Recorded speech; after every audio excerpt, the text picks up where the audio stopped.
Welcome to This Week in East Brunswick. The township has been honored by the National Arbor Day Foundation as a Tree City USA for the 16th consecutive year. All of the township's first graders were invited to the celebration held at the high school on Friday. We'll have more on that story this week and an invitation from Karen Burke and Elaine Risley to a special concert commemorating Human Potential Action Week. World-renowned concert pianist Anna Maria Trenchi di Battazzi will perform at the library. From Blooming Acres, Peggy Ballister House shows how to clean up the asparagus patch. And Just Kidding's Dean Rayside finds out about the Challenger or Buddy division of the East Brunswick Baseball League. But first, here's a look at programming highlights next week on Channel 8. Tips on making your home more beautiful are the focus of this month's CB18. Joan Farrell visits the W. Berman Decorating Marketplace on Route 18. That's Tuesday night at 7. At 7:30, Phil Hill talks with Bob Riazzo, head soccer coach at Rutgers University, on Sports Talk. Wednesday night at 7, join Lenore Kulick for Look Great, Feel Great. At 7:30, guest host Steve Sackman looks into programs available through the Summer Arts Institute on For Art's Sake.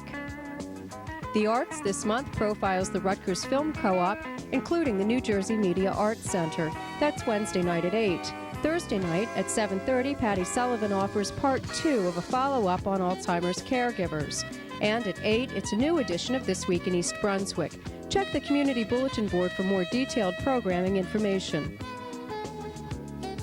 Hi, I'm Karen Burke, Manager Recreation for East Brunswick Township, and with me today is Elaine Risley, and I serve on the Arts Commission in East Brunswick, as well as the Human Potential Action Committee with Karen Burke, who is the Middlesex County Human Potential Action Committee Chair. Wow, is that a mouthful? Yeah, it always is. We're pretty excited because on May 15th at 7:30, and that's a very unusual time for the library to have a major event on a Sunday evening, but at 7:30 we're going to have, you say it the best. A concert featuring Anna Maria Trenchi di Battazzi, who is a world-renowned concert pianist who has performed at Avery Fisher Hall, Carnegie Hall, and throughout the United States and nationwide. Karen, you were with me at the concert last year at Carnegie Hall, and I know that we were both so beautifully touched by her having reached her human potential. And that this would really fall in line, was our thought then, with our celebration of Human Potential Week. Which is May 8th through May 15th this year. So consequently, after the concert last year, Elaine and I were fortunate enough to have a personal audience with Anna Maria, and she agreed to come to East Brunswick just based on the fact that we do so much in this town to help people with disabilities. And so we're very, very excited. This woman has performed for our president, for the Pope, just numerous places. She's the major fundraiser for the Red Cross. And we think that if you miss it, you'll be missing one of the best concerts that we've ever had here in East Brunswick. So, Elaine? Well, you know, one of the reasons for her going into fundraising for the Red Cross was the fact that I believe it was in 1961 that she was injured in a horrendous auto accident in Belgium, and the doctors told her that she would never play again because she would have impaired motor function as well as memory. And by a miracle, and after, I believe it was about 14 years. And determination, I might add. Definitely. A little bit of push from all angles. After about 14 years, she not only returned to the stage, but she did it in a very unique manner. Can I tell that part? Yeah, sure. Her husband decided that she had to learn all of her music by memory, and part of the damage to her was the whole front of her forehead was replaced by a plastic plate, and the part of her brain that was damaged was her memory area. And so he said, let's give all the music to the audience in Avery Fisher Hall and let them select the pieces for you to play. And they did that beforehand and then handed it to her, and she went out and played the entire concert without any music. This woman is great. Don't miss it. It's a great concert. See you on May 15th at 7:30 in the library, rain or shine. Come see Elaine and I and help us really celebrate human potential.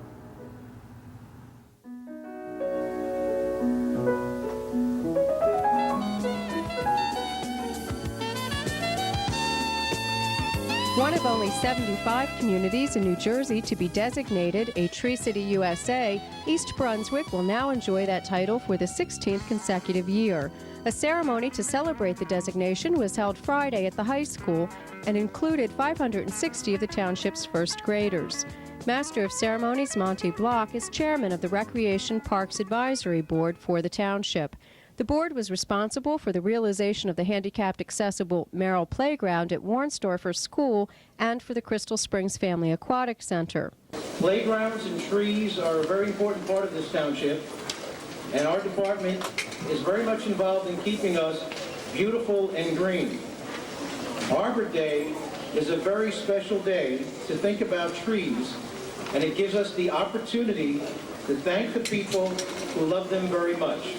Richard Wallowitz, president of the New Jersey Shade Tree Federation, gave special recognition to Harry Banker, national chairman of the Committee for a National Arbor Day.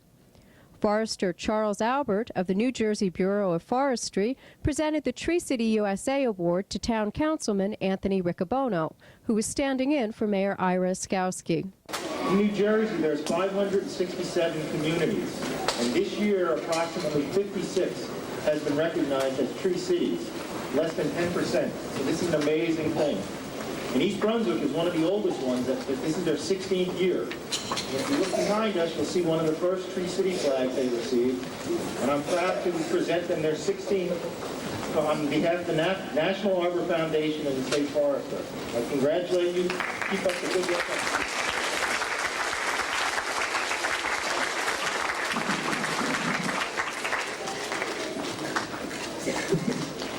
Hi.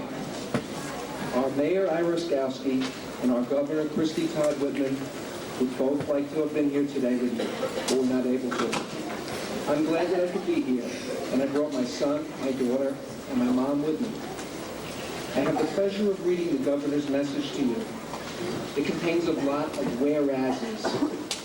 Whereas means because, and tells you why we have an Arbor Day.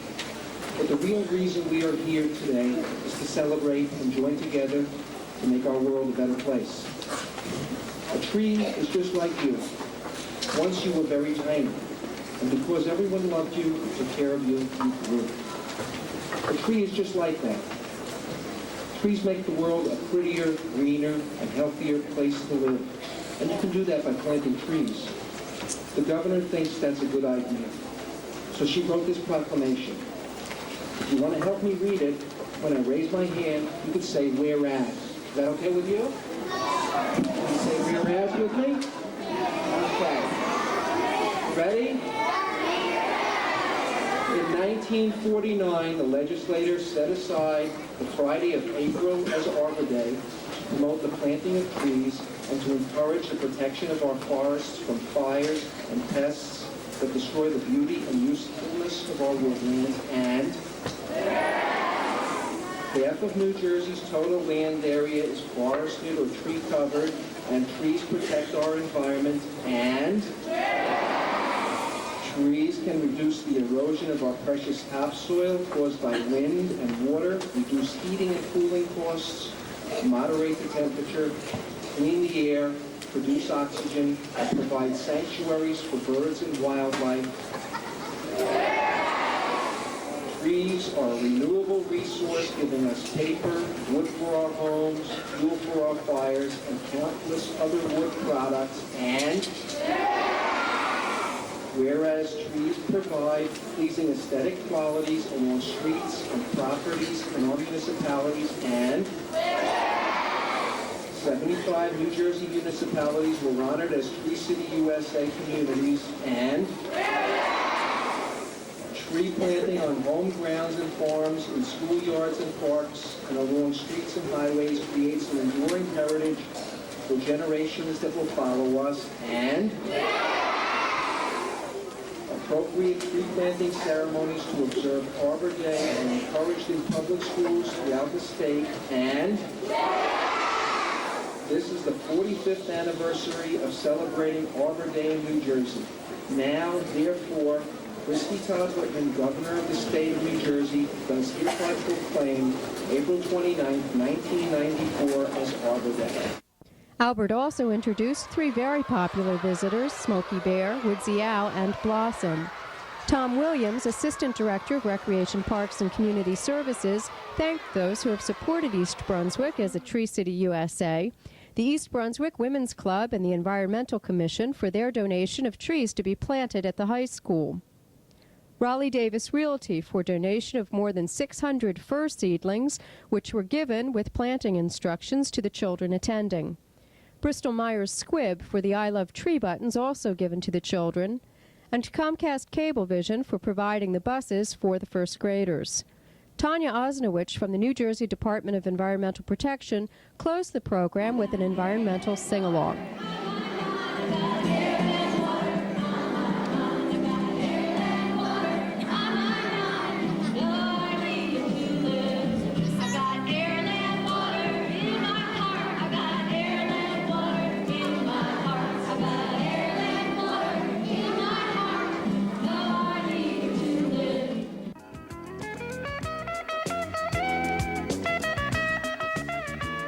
Hi, it's a gorgeous day here at Blooming Acres, and I'm so glad that you could join us. It's the beginning of our 4th year down on the farm, and we have a lot of work to do. Right here, what looks like a mess, because it is a mess, are some leftover asparagus plants from last year. You know those green fluffy things that you grow in a pot inside? Well, they really are very closely related to the asparagus that we eat. And this is the part that gets fluffy. And we're going to cut that down right now. Now these particular asparagus plants have been in the ground for, this is their 4th season, and the very first time you can harvest is when they're in the ground for their 3rd season. So last year we got to harvest fresh asparagus from this bed for about 2 weeks. Now this year, since it's their 4th year, we'll get to harvest fresh asparagus for about 4 weeks. And next year, and for every year thereafter, we'll be able to continue to harvest every spring for about 8 weeks.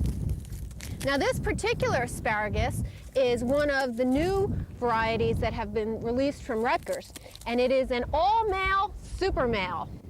In some cases, it's the female that is a more desirable plant because it's the female that produces the fruit. But with asparagus, since it's the stalk that we eat, when it produces berries on the female plants, that weakens the root system, and eventually you get a decline in the bed. So with the all-male super males that have been developed through the uses of tissue culture at Rutgers University, you produce a very healthy plant that does, while it does produce flowers, it never produces fruit. And so the bed continues to get stronger with each passing year. In addition, you have some disease resistance that has been bred into these new varieties, and so overall they are far more productive and long-lasting than the varieties that have been out for many years. Now, I don't see any new shoots coming out of here, but you can expect that new asparagus will be emerging just about any day now. I want to get these weeds out of here. It becomes very difficult to weed an asparagus bed once it's time to begin harvesting, because you never know quite exactly where the new shoots are going to emerge, and you don't want to put a hoe down there or do anything that could be destructive to the emerging new shoots. So it's important to try to get the weeds under control as early in the season as possible. Now, another important method of controlling weeds in the asparagus is to use a mulch. And the new shoots can come right up through the wood chips, so that's not a problem. It does, however, inhibit you from being able to use a plastic mulch or a woven type mulch that would keep the new shoots from coming through. So I'm moving the wood chips back here because you don't want to put a fertilizer application on top of the wood chips. What'll happen is the fertilizer that you're putting down will get utilized by the wood chips in helping the wood chips to decompose rather than penetrating through the wood chips to get down and fertilize the roots, which is really the important part. Let's get the last of these little weeds out here. Okay. Oh, here's a stray. Now you don't want to put it any kind of fertilizer too close to the main part of the plant. So we'll just sprinkle it a little bit lightly. The roots do spread quite far out, so that's certainly close enough. It's not necessary to water asparagus very much. Of course, in a very dry season, it's a good idea. But the roots are down very deep, at least 18 inches down.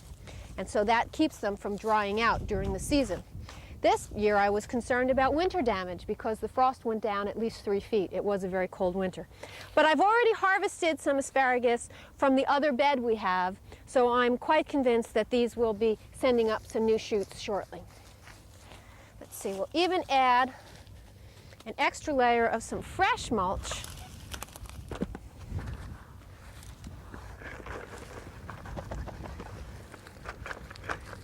And I bet by next week I'm going to have steamed asparagus with just a little bit of brie melted on the top, and the whole thing will melt in my mouth. We'll see you next time here at Blooming Acres. Thanks for joining us.